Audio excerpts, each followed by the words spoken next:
Hello, welcome back to akitchenphilosophy. ഇന്ന് ഞാൻ north Indian ഡിഷായ ഖസ്ത കച്ചോരിയുടെ റെസിപ്പിയാണ് ഇവിടെ ഷെയർ ചെയ്യുന്നത്. കച്ചോരി എന്ന് പറഞ്ഞാൽ രാജസ്ഥാനിലെ ഒരു ട്രഡീഷണൽ ഐറ്റം ആണ്.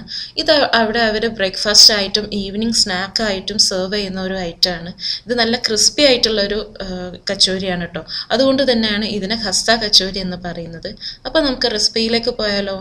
കച്ചോരി ഉണ്ടാക്കാൻ ആദ്യം നമുക്കൊരു ഡോ റെഡിയാക്കി എടുക്കണം. അതിനായിട്ട് ഞാനിവിടെ 1 കപ്പ് മൈദ എടുക്കുന്നുണ്ട്. പിന്നെ 1 കപ്പ് ഗോതമ്പ് പൊടി, 1/2 ടീസ്പൂൺ ബേക്കിംഗ് സോഡ, ആവശ്യത്തിന് ഉപ്പ്. ഇതെല്ലാം ചേർത്ത് നമുക്കൊരു ഫോർക്ക് വെച്ചിട്ടൊന്ന് മിക്സ് ചെയ്തെടുക്കാം. ഡോ ഉണ്ടാക്കുമ്പോൾ കംപ്ലീറ്റ് മൈദയിലും ചെയ്യാം, വേണമെങ്കിൽ ഇതുപോലെ ഗോതമ്പ് പൊടി മിക്സ് ചെയ്തിട്ടും ചെയ്യാം. അത് നമ്മുടെ ഇഷ്ടം പോലെ. അടുത്തതൊരു 3 ടേബിൾ സ്പൂൺ നെയ്യ് നമുക്ക് ചേർത്ത് കൊടുക്കാം. നമ്മുടെ കച്ചോരി നല്ല ക്രിസ്പി ആവാൻ വേണ്ടിയിട്ടാണ് കേട്ടോ ഈ നെയ്യ് ചേർത്ത് കൊടുക്കുന്നത്. ഇനി ഇത് നമുക്ക് കൈ വെച്ചിട്ട് നന്നായിട്ടൊന്ന് മിക്സ് ചെയ്തെടുക്കാം. ആവശ്യത്തിന് വെള്ളം ചേർത്ത് ഇനി ഇത് നമുക്ക് ചപ്പാത്തിക്കൊക്കെ കുഴച്ചെടുക്കുന്ന പോലെ ഒന്ന് കുഴച്ചെടുക്കാം. ഡോ നല്ല സോഫ്റ്റായി വരുന്നത് വരെ കുഴച്ചെടുക്കണം കേട്ടോ. ഇപ്പോൾ നമ്മുടെ കച്ചോരിയുടെ ഡോ റെഡിയായി കിട്ടിയിട്ടുണ്ട്. ഇനി ഇതിൻ്റെ മേലെ കുറച്ച് ഓയിൽ നമുക്ക് സ്പ്രെഡ് ചെയ്ത് കൊടുക്കാം. എന്നിട്ട് അടച്ചു വെച്ചിട്ട് ഇതൊരു 1/2 മണിക്കൂർ നമുക്ക് റെസ്റ്റ് ചെയ്യാൻ വെക്കാം. അടുത്തതായിട്ട് നമുക്ക് കച്ചോരിയിലേക്കുള്ള ഫില്ലിങ്സ് റെഡിയാക്കി എടുക്കണം. അതിനായിട്ട് ഞാനിവിടെ 1 കപ്പ് ചെറുപയർ പരിപ്പ് എടുത്തിട്ടുണ്ട്. ഈ ചെറുപയർ പരിപ്പ് ഞാൻ നല്ലോണം കഴുകി വൃത്തിയാക്കി കഴിഞ്ഞതിന് ശേഷം 2 മണിക്കൂർ സോക്ക് ചെയ്ത് വെച്ചിട്ട് അതിലെ വെള്ളം ഊറ്റിക്കളഞ്ഞെടുത്തിട്ടുള്ളതാണ്. ക്രഷ് ചെയ്യുമ്പോൾ അധികം അറിയാതെ നോക്കണം, ഒന്ന് കടിക്കാൻ കിട്ടുന്ന പോലെ ആയാൽ മതി. അപ്പോൾ മിക്സിയിൽ ആ പൾസ് ബട്ടൺ യൂസ് ചെയ്തിട്ടൊന്ന് പൾസ് ചെയ്തെടുത്താൽ മതി. ഇപ്പോൾ ചെറുപയർ പരിപ്പ് പാകത്തിന് ക്രഷ് ചെയ്തെടുത്തിട്ടുണ്ട്. ഈ ഒരു ടെക്സ്ചറാണ് നമുക്ക് വേണ്ടത്. ഫില്ലിങ്സ് റെഡിയാക്കി എടുക്കാൻ വേണ്ടിയിട്ട് ഒരു ചൂടായ പാനിലേക്ക് ആവശ്യത്തിന് ഓയിൽ ചേർത്ത് കൊടുക്കുക.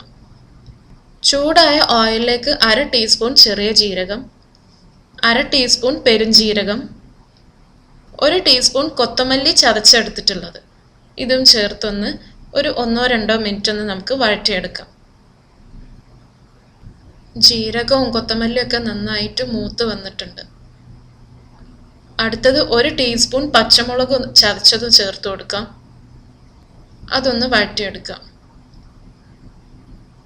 1 ടീസ്പൂൺ ഇഞ്ചി ചതച്ചതും കൂടെ ചേർത്തൊന്ന് നമുക്ക് മിക്സ് ചെയ്തെടുക്കാം. അതിൻ്റെ റോ സ്മെല്ല് മാറുന്നത് വരെ ഒന്ന് കുക്ക് ചെയ്തെടുക്കണം. അടുത്തത് 2 ടീസ്പൂൺ മുളക് പൊടി, 1/2 ടീസ്പൂൺ ഗരം മസാലയും കൂടെ ചേർത്ത് ലോ ഫ്ലെയിമിൽ വെച്ചിട്ടൊന്ന് നമുക്ക് സോട്ട് ചെയ്തെടുക്കാം. മസാലപ്പൊടികളൊക്കെ പാകത്തിന് മൂത്ത് കിട്ടിയിട്ടുണ്ട്. അടുത്തതൊരു 5 ടേബിൾ സ്പൂൺ കടലപ്പൊടിയാണ് ഇതിലേക്ക് നമ്മൾ ചേർത്ത് കൊടുക്കുന്നത്. കടലപ്പൊടി ചേർത്ത് കൊടുക്കുമ്പോൾ ഫ്ലെയിം നല്ല ലോ ആക്കി കൊടുക്കണം. എന്നിട്ട് ഇതിൻ്റെ റോ സ്മെല്ല് മാറുന്നത് വരെ ഒന്ന് വഴറ്റിയെടുക്കണം. ഒരു നല്ല സ്മെല്ല് വരും. വഴറ്റിയെടുത്ത് കഴിഞ്ഞതിന് ശേഷം ഒരു 5 മിനിറ്റോളം നമുക്കൊന്നത് വഴറ്റിയെടുക്കാം. കടലപ്പൊടി നമ്മുടെ ഫില്ലിങ്സിന് ഒരു ബൈൻഡിങ് കിട്ടാൻ വേണ്ടിയിട്ടാണ് ചേർത്ത് കൊടുക്കുന്നത്. കടലപ്പൊടി പാകത്തിന് മൂത്ത് കിട്ടിയിട്ടുണ്ട്. ഇനിയാണ് ഇതിലേക്ക് ക്രഷ് ചെയ്ത് വെച്ച ചെറുപയർ പരിപ്പ് ചേർത്ത് കൊടുക്കുന്നത്. ഈ ഫില്ലിങ്സിലേക്ക് ആവശ്യമുള്ള ഉപ്പ് കൂടെ ചേർത്ത് കൊടുക്കാം. എന്നിട്ട് ഇത് നല്ലോണം നമുക്കൊന്ന് കുക്ക് ചെയ്തെടുക്കണം. ഒരു 5 മിനിറ്റോളം ഇതുപോലെ ഒന്ന് സോട്ട് ചെയ്തെടുത്താൽ മതി. അവസാനമായിട്ട് ഇതിലേക്ക് കുറച്ച് ലെമൺ ജ്യൂസ് ഒന്ന് സ്ക്വീസ് ചെയ്ത് കൊടുക്കാം. ഇപ്പം നമ്മുടെ ഫില്ലിങ്സ് ഇവിടെ റെഡി ആയിട്ടുണ്ട്. നേരത്തെ റെസ്റ്റ് ചെയ്യാൻ വെച്ച ഡോ ഒന്നുകൂടെ നമുക്കൊന്ന് കുഴച്ചെടുക്കാം. ഇപ്പോൾ ഡോ നല്ല സോഫ്റ്റായി വന്നിട്ടുണ്ട്. ഇനി ഇതൊന്ന് നമുക്ക് ചെറിയ ബോൾസ് ആക്കി എടുക്കണം. ഒരു മീഡിയം സൈസ് ബോൾസ് ആയാൽ മതി. കച്ചോരി അധികം തിക്കാവാനും പാടില്ല, അധികം തിന്നാവാനും പാടില്ല. അപ്പോൾ ഒരു മീഡിയം സൈസ് ബോളാണ് നമ്മൾ ഉണ്ടാക്കിയെടുക്കേണ്ടത്. ഞാൻ ഇവിടെ ബോൾസ് റെഡിയാക്കി വെച്ചിട്ടുണ്ട്. അതുപോലെ ഫില്ലിങ്സിൻ്റെ മിക്സ് ഒന്ന് ചൂടാറി കഴിഞ്ഞതിന് ശേഷം ഇതുപോലെ ഞാനൊന്ന് ബോൾസ് ആക്കി എടുത്തിട്ടുണ്ട്. ഇനി കച്ചോരി ഫ്രൈ ചെയ്തെടുക്കാൻ ആവശ്യമുള്ള ഓയിൽ നമുക്കൊരു ഫ്രൈ പാനിലേക്ക് ചേർത്ത് കൊടുക്കാം. നമ്മൾ ഡീപ് ഫ്രൈ ആണ് ചെയ്യുന്നത്, അപ്പോൾ കുറച്ചധികം ഓയിൽ നമുക്ക് ആവശ്യമുണ്ട്. കച്ചോരി ഷേപ്പ് ചെയ്തെടുക്കാൻ റോളിംഗ് പിന്നിൻ്റെ ആവശ്യമൊന്നുമില്ല. കൈ വെച്ചിട്ടാണ് നമ്മളിവിടെ കച്ചോരി ഷേപ്പ് ചെയ്തെടുക്കുന്നത്. അപ്പോൾ ഒരു ബോൾ ഇതുപോലെ കയ്യിൽ വെച്ചിട്ടൊന്ന് നമുക്കൊന്ന് പ്രസ് ചെയ്ത് കൊടുക്കാം. എന്നിട്ടൊരു വെല്ല് പോലെ ആക്കി കൊടുക്കുക.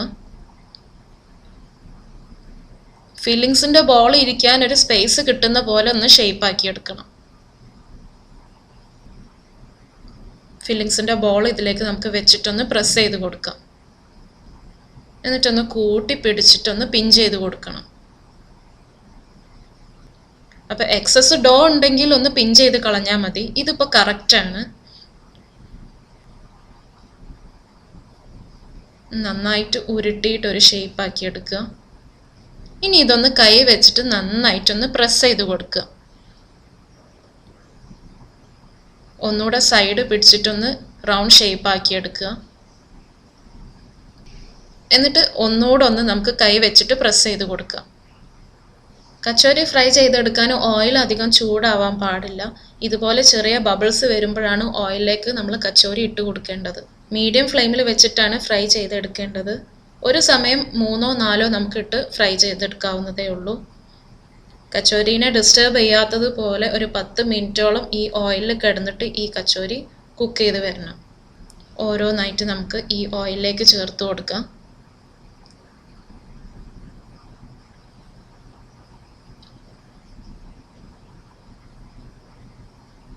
കുക്കായി വരുമ്പോൾ ഈ കച്ചോരി മേലേക്ക് എണ്ണയിൽ നിന്ന് പൊങ്ങി വരും. അപ്പോൾ ഒരു തവി വെച്ചിട്ട് നമുക്ക് ഇതൊന്ന് പ്രസ് ചെയ്ത് കൊടുക്കാം. ഇങ്ങനെ പ്രസ് ചെയ്ത് കൊടുക്കുന്നത് ഈ കച്ചോരി ഒന്ന് പഫ് ചെയ്ത് കിട്ടാൻ വേണ്ടിയിട്ടാണ്. മീഡിയം ഫ്ലെയിമിൽ വെച്ചിട്ട് തന്നെയാണ് നമ്മളിത് ഫ്രൈ ചെയ്തെടുക്കേണ്ടത്. ഫ്ലെയിം കൂട്ടി കൊടുക്കാൻ പാടില്ല. നേരത്തെ പറഞ്ഞ പോലെ തന്നെ കച്ചോരീനെ ഡിസ്റ്റർബ് ചെയ്യാത്ത പോലെ കുറച്ച് ടൈം എടുത്തിട്ടാണ് നമ്മളിത് ഫ്രൈ ചെയ്തെടുക്കേണ്ടത്. ഇപ്പം നമ്മുടെ കച്ചോരി നന്നായിട്ട് പഫ് ചെയ്ത് വന്നിട്ടുണ്ട്. ഇനി ഇതൊന്ന് നമുക്ക് തിരിച്ചിട്ട് കൊടുക്കാം.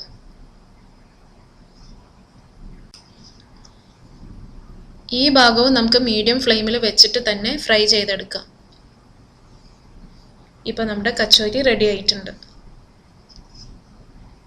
ഈ കച്ചോരി നല്ല ക്രിസ്പിയാണ് കേട്ടോ, അതുപോലെ നല്ല സ്പൈസിയാണ്.